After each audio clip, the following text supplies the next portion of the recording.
అదేంటో చాలామంది మనుషులకు కష్టం వస్తే తప్ప దేవుడు అనే పదం గుర్తుకురాదు. అలా వారి కష్టాలలో దేవుడా అని అరిచే వారి అరుపులోనే ఆ పరమసత్యం దాగి ఉన్నదని చాలా మందికి తెలియదు. ఇంకా ఖచ్చితంగా చెప్పాలంటే అలా అరిచిన వ్యక్తికి కూడా ఆ విషయం తెలియదు. ఇక్కడే చాలా మంది ఆగిపోతున్నారు. అలా గుండె లోతుల్లో నుండి అరిచిన అరుపు ఏ దేవుడి దగ్గరకు చేరుతుంది? ఆయన పేరేంటి? ఆయన ఏ మతానికి చెందినవాడు అని కనీసం ఆలోచించే ప్రయత్నం కూడా చేయట్లేదు. ముఖ్యంగా ఆ అరుపును విన్న దేవుడు ఆ సమస్యను తీర్చిన తరువాత 100కు 90% ప్రజలు దేవుడు అన్న పదాన్ని కూడా మర్చిపోతున్నారు. ఒకవేళ గుర్తుంచుకున్నా సరే తాము దేవుళ్ళుగా భావించే వారి వద్దకే వెళ్తారు తప్ప ఆ నిజమైన దేవుడు ఎవరని తెలుసుకునే ప్రయత్నం మాత్రం చేయట్లేదు. ఇలా చేయబట్టే మన దేశంలో 90% ప్రజలు ఆ పరమసత్యం ఏంటో కూడా తెలుసుకోకుండానే మరణిస్తున్నారు. తమ బాధను విన్న ఆ ఏకైక నిజమైన దేవుడు ఎవరో స్పష్టంగా తెలుసుకోకుండానే తమ జీవితాలను ముగిస్తున్నారు. నిజానికి మనిషికి కష్టాలు రావడానికి గల అనేక కారణాలలో ఒకటి, కనీసం కష్టాలు వచ్చినప్పుడైనా ఆ మనిషి తనను వెతికి తెలుసుకుంటాడని ఆ ఏకైక నిజమైన దేవుని ఆశ. కానీ ఇలా చాలా కొద్ది మంది మాత్రమే తమకు కష్టాలు వచ్చినప్పుడు ఆ ఏకైక దేవుణ్ణి వెతికే ప్రయత్నం చేస్తారు. ఆయన ఏ మతంలో ఉంటాడోనని ప్రతి మతంలో ఆయనను వెతికే ప్రయత్నం చేస్తారు. దీనికి కారణం ఆ ఏకైక నిజమైన దేవుడు తప్ప మరెవరూ తమ కష్టాలను తీర్చలేరని ఆ మనిషికి తెలుసు. అందుకే ఆ వ్యక్తి అప్పటి వరకు తనకున్న దేనినైనా సరే వదులుకోవడానికి సైతం ఇష్టపడతాడు. తన కులాన్ని, తన మతాన్ని, అహంభావాన్ని, సొంత ఇష్టాలను, ఇలా తన భావాలన్నిటినీ పక్కన పడేసి ఆ ఏకైక దేవుడు ఎవరనే సత్యం కొరకు, ఆ సత్యం ఇచ్చే సహాయం కొరకు వెతుకుతాడు. ఇప్పటి వరకు అలా ఆ ఏకైక నిజమైన దేవుడు ఎవరని వెతికిన 10 మందిలో 8 మంది తెలుసుకున్న సత్యం ఎవరో తెలిస్తే మీరు తప్పకుండా ఆశ్చర్యపోతారు. ఎందుకంటే ఈయనే ఆ ఏకైక నిజమైన దేవుడని ఎవరూ అప్పటి వరకు ఊహించి ఉండరు కూడా. అది మనం పెరిగిన విధానం వల్ల కావచ్చు, లేక మరేదైనా కావచ్చు.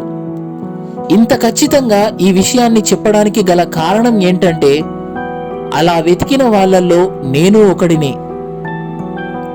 అందుకే సొంతంగా అనుభవించి తెలుసుకోవడంతో పాటు ఈ విషయంపై కొన్ని సంవత్సరాల పాటు దైవధ్యానం చేస్తూ పరిశీలించిన తర్వాతే ఈ సత్యాన్ని నిర్ధారించి మీకు అందించడం జరుగుతుంది.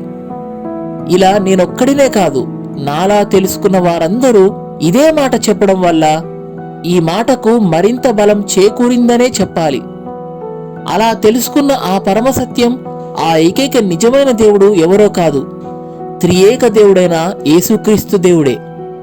ఇక్కడ త్రియేక అంటే ముగ్గురిగా పనిచేసినా నేటికీ పనిచేస్తున్న ఒక్కడైన దేవుడు అని అర్థం. అది ఎలా అంటే సృష్టి ఆరంభం నుండి ఆ పరములోనే ఉంటూ మానవ జాతిని నడిపించిన యెహోవా దేవుడే నరావతారి అయిన యేసుక్రీస్తుగా ఈ భూమి మీదికి వచ్చి మానవ జాతి పాపాలన్నింటినీ తన మీద వేసుకొని మనకు కలగాల్సిన శిక్షను తాను భరించి బలి అయ్యాడు. అలా బలి అవ్వడం ద్వారా ఏ మనిషికైనా సరే పాప క్షమాపణ ఆ యేసుక్రీస్తు వద్దనే లభిస్తుంది అని అర్థం. కనుక ఒకరిని క్షమించాలన్నా శిక్షించాలన్నా సరే అది ఆ యేసుక్రీస్తు దేవుడి నిర్ణయం మీదే ఆధారపడుతుందని మనం తెలుసుకోవచ్చు. ఒక రకంగా చెప్పాలంటే పవిత్రంగా జీవించడానికి మనిషికి మరొక అవకాశం ఈ యేసుక్రీస్తు దేవుడు మాత్రమే ఇస్తాడని అర్థం.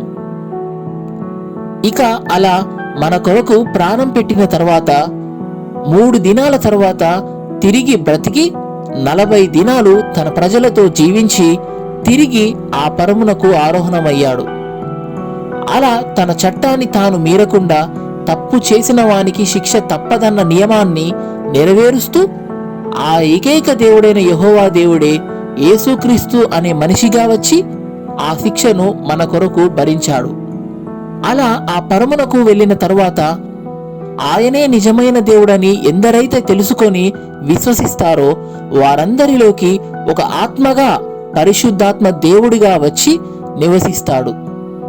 అలా నివసిస్తూ మనం పాపాన్ని పూర్తిగా జయించడానికి దగ్గరుండి మనకు సహాయం చేసి మనల్ని ఆయన వంటి పరిశుద్ధులుగా మార్చి ఆ పరలోకానికి మనల్ని అర్హులను చేస్తాడు. ఇలా తాను సృష్టించిన మనిషిని సృష్టి మొదలు నుండి సృష్టి అంతమయ్యే వరకు లేదా మనిషి మరణమయ్యే వరకు ప్రేమిస్తూ సహాయం చేసే వాడే ఆ త్రియేక దేవుడైన యేసుక్రీస్తు దేవుడు. అందుకే ఆయనను తెలుసుకోవడమే ఆలస్యం. ఆ దేవుడు మన ప్రతి అడుగులో సహాయం చేస్తాడు.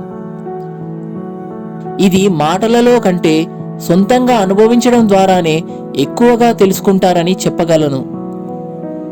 ఈ మాటలను మీరు గుడ్డిగా నమ్మాలని కాదు, కావాలంటే మీరే సొంతంగా ఆ ఏకైక నిజమైన దేవుడు ఎవరని మీ మనసుతో వెతకండి.